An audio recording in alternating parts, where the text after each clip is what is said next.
saraakiisha ciidamada hay'adda PSF ayaa markii ugu horeysay si adag uga hadlay dagaalkii shalay iyo maanta magaalada Boosaaso ku dhexmaray ciidamadooda iyo kuwa maamulka Puntland. qoraal ka soo baxay saraakiisha PSF ayaa ugu horeyntii lagu sheegay in ciidamadoodu ay iska difaaceen labadii maalmood ee u dambeysay weerar gardarro ah oo lagu jabiyay xeerarkii sharciga ahaa oo dhan.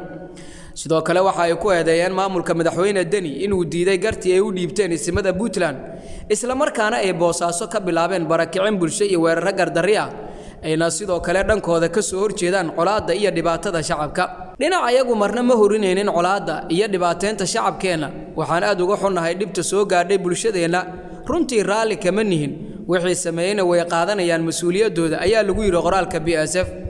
ciidanka PSF waxay u taagan yihiin la dagaalanka argagixisada, amni darrada iyo cid kasta oo ku lug yeelata. ugu dambeyntiina ciidamada PSF waxa ay sheegeen inaysan marnaba aqbali karin inay eedeeyaan ciidamada gaarka ah ee PSF dad ay sheegeen inay argagixisada ka tirsanaayeen oo ay ku gambanayaan xasaaladda dawladda sida ay hadalka u dhigeen.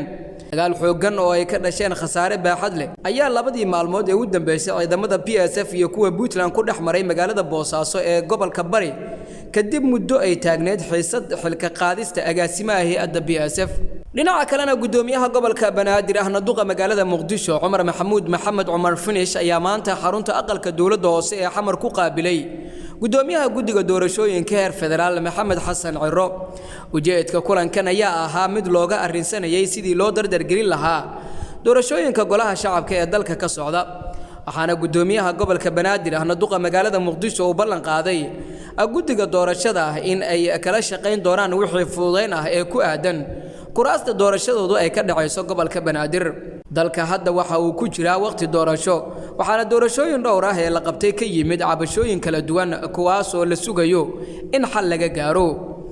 kulanka gudoomiyaha Ciro iyo Cumar Maxamed Cumar Finish ayaa imaanaya xilli uu buuq badan hareeyay doorashadii ka socotay dalka kadib markii la boobay kuraas badan.